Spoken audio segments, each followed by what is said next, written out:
This story begins in a world that was already falling apart. For many years, humans had been fighting against circumstances, poverty, and wars with each other.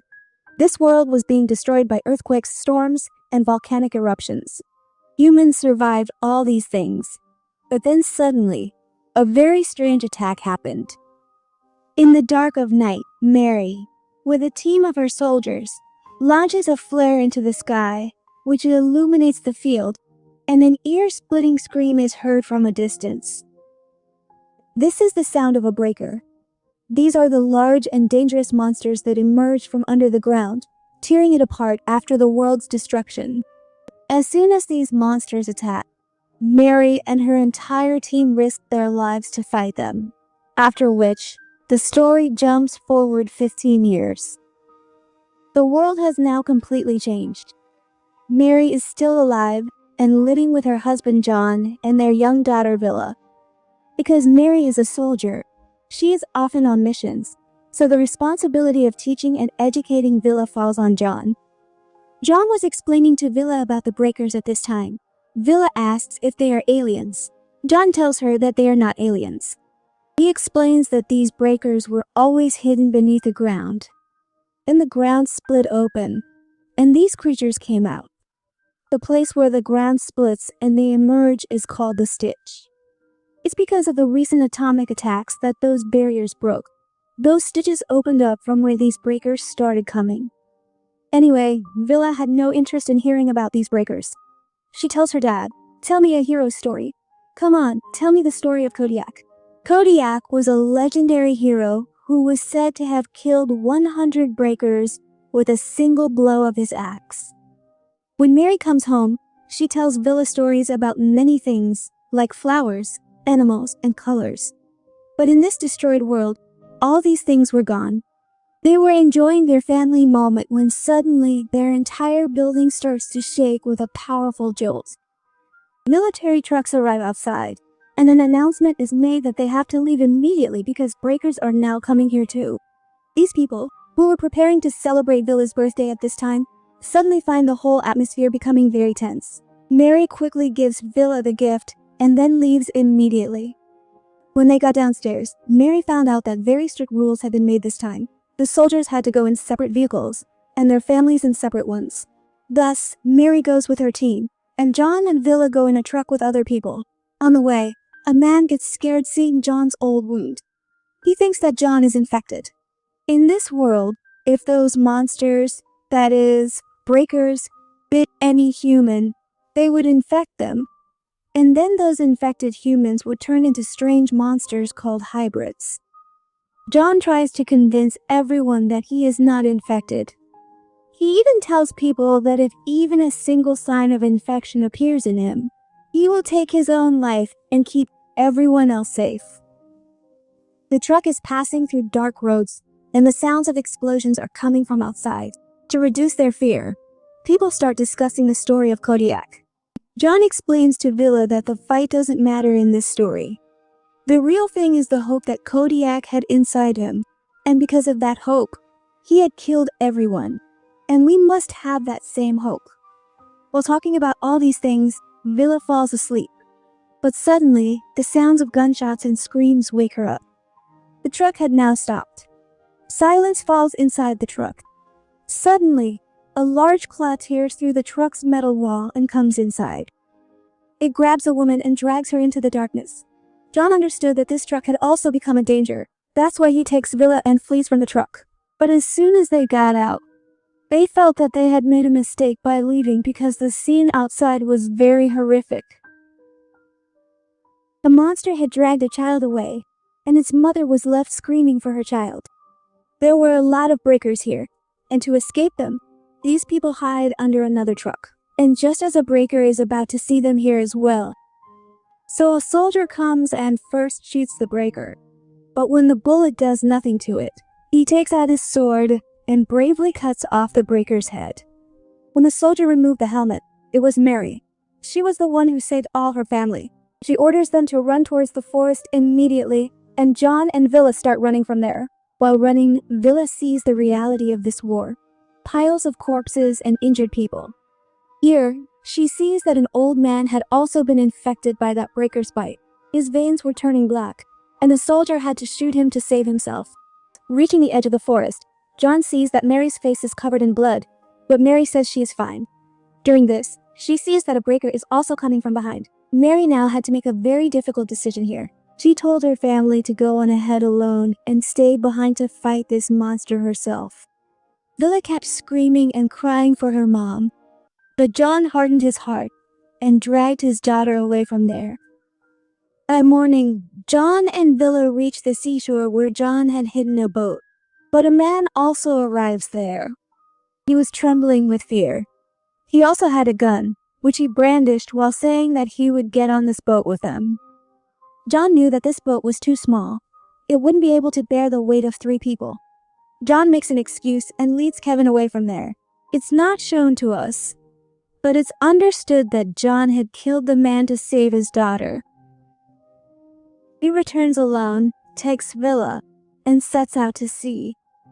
They reach a deserted island and spend a year there.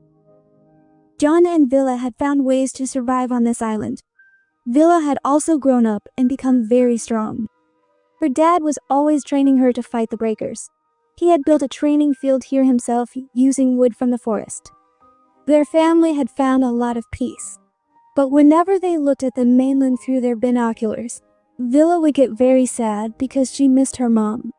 The breakers were still wreaking havoc on the mainland. John asks Villa, "How do you kill breakers?" "Behead them, and hybrids. Crush their brains."